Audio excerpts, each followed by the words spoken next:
escola do mundo, onde eu posso ensinar e aprender. A palavra da sabedoria é a nossa EBD. Deus é o nosso diretor, o Espírito Santo, nosso professor. A Bíblia é a cartilha que ensina o caminho, a verdade e a vida. Deus é o nosso diretor. Olá a todos, é um prazer estar aqui com vocês. Hoje para falar acerca da última lição da revista, né? Já estamos chegando ao fim do ano. Falamos nessa revista, o assunto foi sobre o fruto do Espírito. Tratamos sobre as características desse fruto, a sua importância na nossa vida, sobretudo na nossa vida espiritual. E agora nós chegamos na última lição, cujo título é Sintonia com o Espírito permanecendo frutífero. Ou seja, depois que nós temos estudado o fruto do Espírito, como eu posso me manter frutífero? Não basta simplesmente eu saber aquilo que a Bíblia fala a respeito do fruto do Espírito, mas eu tenho que ser um cristão que frutifique, tenha uma vida espiritual que frutifique. E nós vamos estar trabalhando nesta lição com o texto básico, que está lá em Gálatas, capítulo 5, versículos 24 e 25. Versículo 24 diz: E os que são de Cristo Jesus crucificaram a carne com as suas paixões e concupiscências. Então, o texto ele é bem claro, né? Aqueles que são de Cristo Jesus vão crucificar a carne, né? A gente viu em lições passadas que há uma tensão entre o espírito e a carne, e nós, como cristãos transformados por Jesus Cristo, ainda convivemos com essa tensão, nessa luta entre o espírito e a carne. Só que Paulo fala em Gálatas que nós que somos de Cristo, nós crucificamos a carne com tudo que ela traz, as suas paixões, as suas concupiscências. E aí Paulo continua no versículo 25 dizendo o seguinte: se vivemos no Espírito, andemos também no Espírito. Então, a ideia aqui de Paulo trabalhando com uma questão de uma condição, né? Se nós vivemos no Espírito, se nós afirmamos e dizemos que vivemos no Espírito, que somos de Cristo, nós devemos andar dessa forma. Então, a frutificação ela vai partir, obviamente, de a gente entender de que, embora haja uma tensão entre carne e espírito, né, como Paulo fala lá no versículo 24, nós que somos de Cristo, nós devemos crucificar a carne, né, deixar a carne na cruz, né? Então, quais vão ser os objetivos da nossa lição de hoje, né? Primeiro, entender a importância de evidenciar o fruto do Espírito. A gente vai crucificar a carne quando a gente entende qual é a importância do fruto do Espírito na nossa vida cristã. Segundo, compreender que devemos crucificar a carne. Não dá, é impossível, né, a gente ter uma vida cristã onde nós estejamos deixar conviver, né, de certa forma, carne e espírito, né? Não dá, não existe atalhos na vida cristã, né? Nós temos que deixar para trás aquilo que a carne traz, aquilo que nossos desejos pecaminosos trazem, e deixar que o Espírito domine a nossa vida, né? E, por fim, né, o outro objetivo é aprender a confiar em Deus que dá o crescimento, né? Embora seja responsabilidade nossa, né, a gente buscar viver uma vida que expresse o fruto do Espírito, né, o fato é que Deus é quem dá o crescimento da nossa vida. Nós nunca podemos deixar de esquecer de que tudo aquilo que nós fizermos na nossa vida, sobretudo na nossa vida cristã, nós temos que entender de que Deus deve estar no domínio de todas as coisas e que Deus é aquele que concede graça e crescimento para a nossa vida. Então, a gente viu lá em Gálatas 5:24 que os que são de Cristo Jesus crucificaram a carne. Então, essa atitude, né, não é uma atitude que é possível naqueles que não são cristãos, né? Somente aqueles que são transformados por Jesus Cristo é que efetivamente podem crucificar a carne, né? Podem se despir dos seus desejos, das paixões pecaminosas. Aqui a ideia de crucificar a carne é essa, né? De a gente colocar na cruz, né, tudo aquilo que não agrada a Deus. Então, a crucificação, né, é uma forma de morrer, né? Se você estudar em livros de história, de arqueologia, você vai ver que a crucificação é uma forma de morrer que é dolorosa, né? Então, se morria dolorosamente, né, na crucificação, não era uma morte rápida, né? Também ocorria essa morte de forma gradativa, né? Como eu falei, não era algo que ocorria de forma imediata, né? Então havia muita dor, né? Ela era lenta, né? Mas ela era definitiva, né? Quem fosse crucificado certamente ia morrer, ia passar por uma dor muito grande, né? De forma lenta, e ia morrer ao final, né? Então, quando a gente fala de crucificação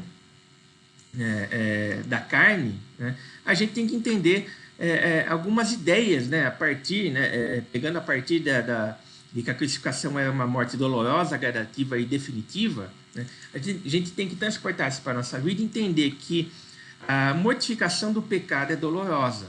Toda vez que nós buscamos crucificar o pecado na nossa vida, isso, de certa forma, traz dor, porque nós estamos opondo, né, algo a nós mesmos, né? Nós estamos tirando algo da nossa vida, né, para deixar com que o Espírito domine todo o nosso ser, né? Outra coisa, não há atalhos para eliminar o pecado, né? A gente viu lá que a crucificação ela era gradativa, né? E a transformação na nossa vida ela não tem atalhos, né? Ele é um processo diário de entrega à ação do Espírito Santo, né?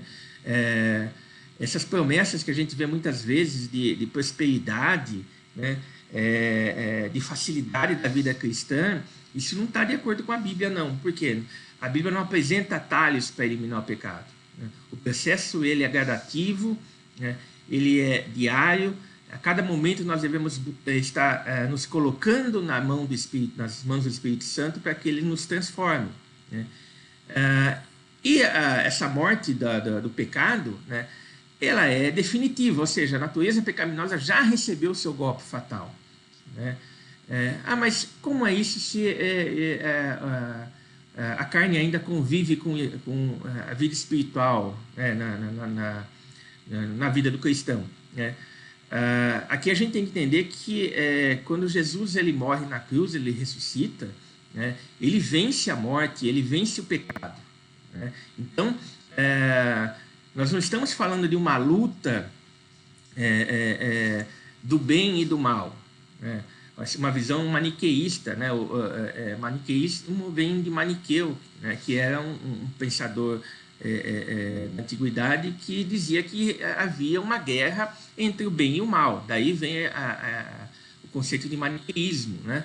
O cristianismo não é maniqueísta. Não existe uma luta entre o bem e o mal, né? Por uma razão muito simples. Quando eu falo de uma luta entre dois oponentes, né, eu tenho que pressupor que qualquer um deles pode vencer, né? E quando nós falamos que a natureza pecaminosa já recebeu seu golpe fatal, significa que não há guerra entre Deus e o diabo, né? Deus já venceu, né? Então a natureza do pecado, o pecado já foi vencido na cruz, já houve um golpe fatal, né? E nós temos que entender, portanto, que quando nós crucificamos o pecado, né, essa crucificação é definitiva. Se nós efetivamente crucificarmos, né, não fingirmos que estamos crucificando o pecado, mas se nós crucificarmos e nos entregarmos, né, à ação do Espírito Santo, a gente viu que não há atalhos para eliminar o pecado, então o Espírito Santo vai agir na nossa vida, né? Vai trazer transformação, muitas vezes dolorosa, mas ao final o pecado vai ser expurgado. E aí nós temos como primeiro ponto, né, de partida, a gente entender que nós devemos fazer morrer a nossa natureza terrena, né, como Paulo diz lá em Colossenses. Ou seja, é a gente entender que eu preciso crucificar o meu eu. Né? Quer dizer, não há lugar para o meu egocentrismo nessa relação com o Espírito Santo. Né? Não há lugar para o meu eu nessa relação com Cristo. Nós devemos colocar tudo aquilo que nós somos, né? Toda a nossa vida, todos os nossos projetos, todos os nossos sonhos, né? Tudo aos pés de Cristo. Né? Fazer, pois, morrer a vossa natureza terrena.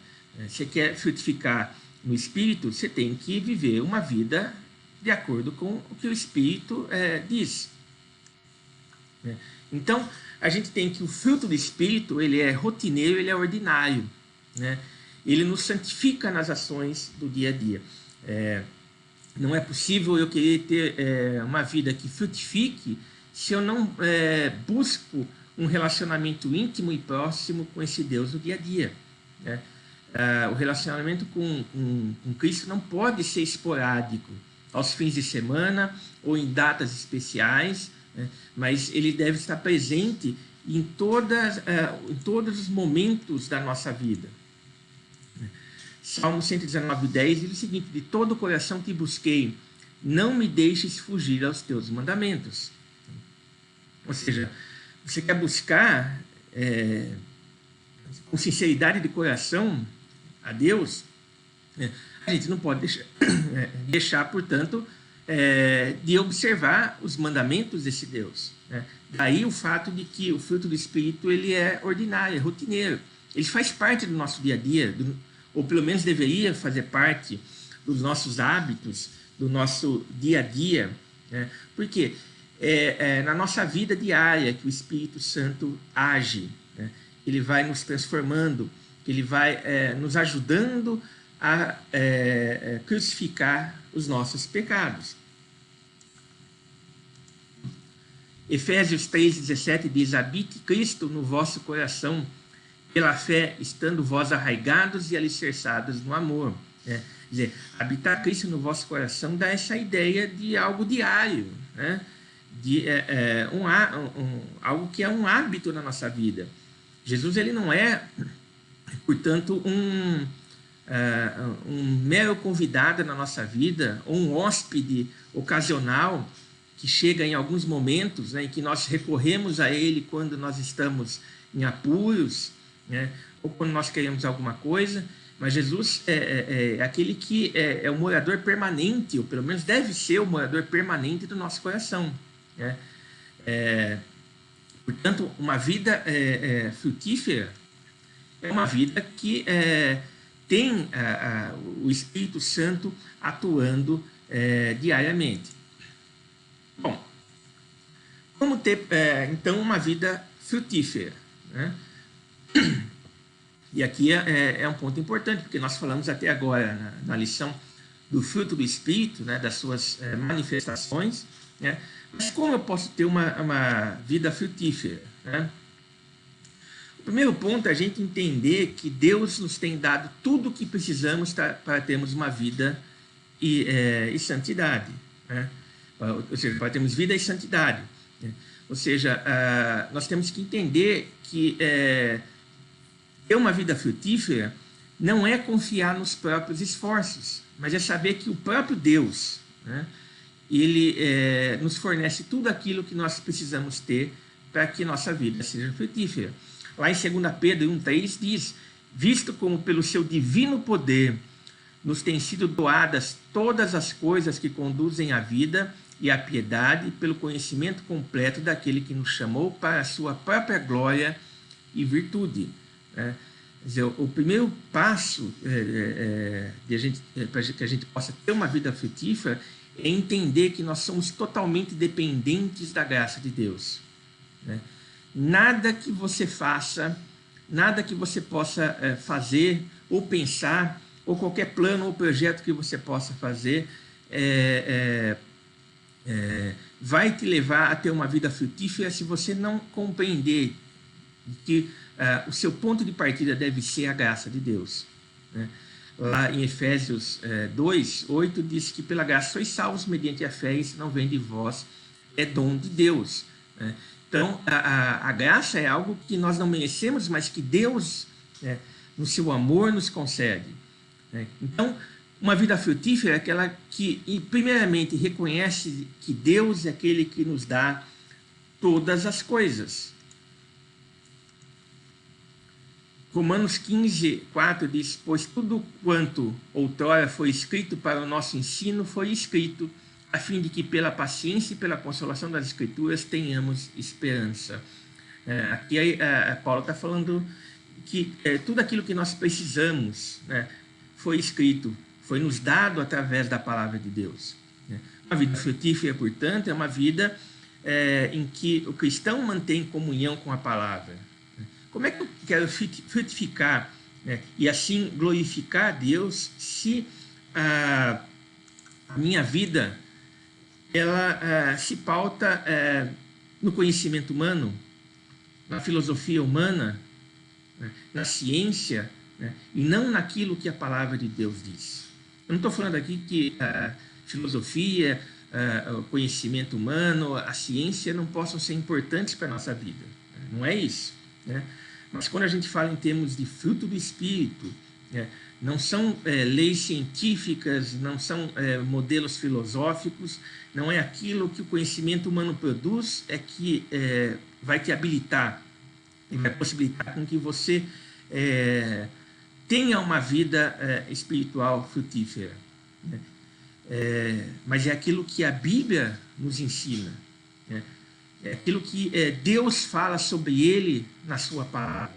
Então, uma vida frutífera é aquela vida que parte daquilo que Deus fala sobre ele na sua palavra. Então, nós precisamos conhecer a palavra, nós precisamos meditar na palavra, nós precisamos estudar a palavra, nós precisamos ler a palavra. A Bíblia não pode ser um livro que você leva uma vez por semana nos cultos, né? Ou que você coloca ali como um app no seu celular e que você lê de vez em quando há uma reunião com os irmãos, mas a Bíblia ela tem que fazer parte do seu dia a dia, né? É Deus falando com você, Deus falando sobre ele, sobre o seu caráter, né? Sobre o plano dele para a sua vida no seu dia a dia, né? Quer dizer, se a Bíblia não faz parte da sua intimidade, né, como é que você vai ter uma vida frutífera? Nós também temos que crucificar a carne. Quer dizer, uma vida frutífera, o que é uma vida frutífera? É uma vida, obviamente, que se pauta naquilo que a palavra fala a respeito de Deus, né, e aquilo que ele fala a respeito do plano que ele tem para as nossas vidas, e aí nós precisamos crucificar a carne, né? Ou seja, não é possível eu ter uma vida dupla, né, em que eu busco viver no Espírito e ao mesmo tempo satisfazer as vontades e os desejos da carne, né? Esse texto nós tivemos a oportunidade de ler na aula da semana passada, né? Mas ele é pertinente aqui para a aula de hoje. Ele diz o seguinte: fomos, pois, sepultados com ele na morte pelo batismo, para que, como Cristo foi ressuscitado dentre os mortos pela glória do Pai, assim também andemos nós em novidade de vida. Quer dizer, crucificar a carne é buscar andar em novidade de vida. Nós morremos com Jesus pelo batismo e nós ressuscitamos com ele, né, para que assim nós tivéssemos uma vida nova. Então, eu tenho que o combate interior ele é real e sem trégua, né? Nós vivemos assim, essa tensão, né, entre o desejo da carne e o desejo e aquilo que o Espírito coloca na nossa vida. Então, esse combate interior é real e é sem trégua. Não existe, porém, negociação alguma com a carne, né? Se nós queremos crucificar a carne, portanto, ter uma vida frutífera, né, não é possível negociar com a carne, né? Eu não posso fazer acordos, né, com paixões pecaminosas, com a vontade da carne, né? A vida cristã, ela, de certo modo, manifesta uma relação exclusivista. Deus é exclusivista, né? Ele requer adoração a Ele e somente a Ele, né? Ele não quer repartir a sua soberania, o seu reinado com o pecado, né? Aliás, isso seria um absurdo, né? Nós devemos, portanto, estarmos dispostos a negar o nosso eu, né? A não negociar com as nossas tendências pecaminosas e a colocar tudo isso aos pés de Jesus.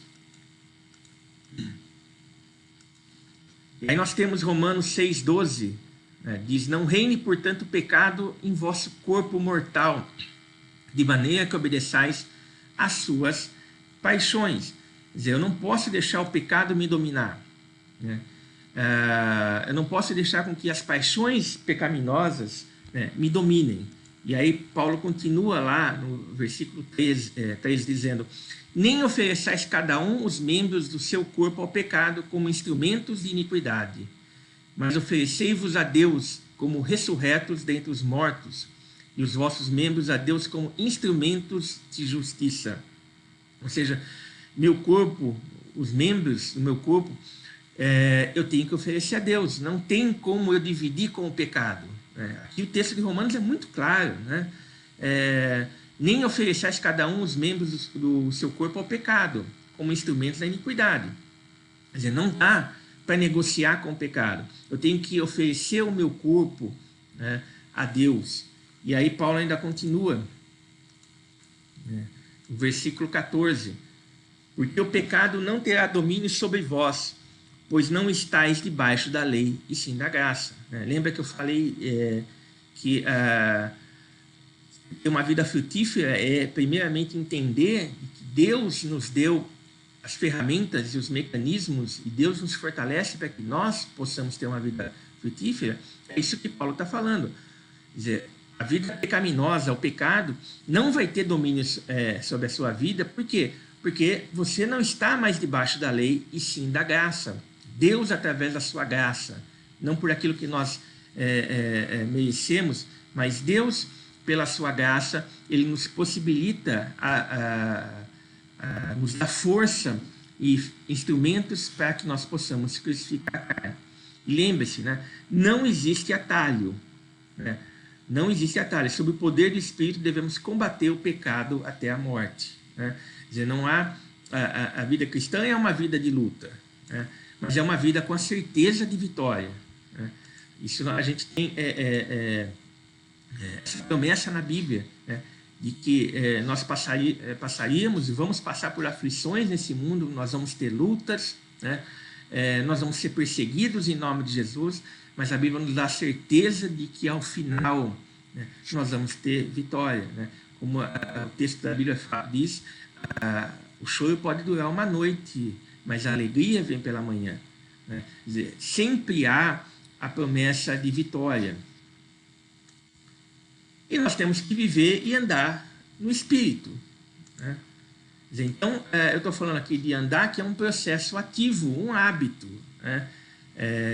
Como eu já mencionei, na vida cristã não é uma vida esporádica. Então, eu escolho os dias, as horas, os momentos em que o Espírito Santo vai estar atuando na minha vida, em que eu vou estar em comunhão com Deus, né? Não, a vida cristã é um caminhar, é algo que é permanente e ocorre em cada momento da nossa vida. Nós temos lá 1 Tessalonicenses 2,12, dizendo: exortamos, consolamos e admoestamos para viverdes de modo digno de Deus, que vos chama para o seu reino e glória. Ou seja, viver de um modo digno de Deus. Essa ideia de andar como um processo ativo, um hábito, né? Então, a vida cristã é algo que nós devemos fazer um hábito, devemos inserir na nossa vida, não com uma pequena parte, mas com uma totalidade, né? Só assim nós vamos efetivamente ter uma vida frutífera.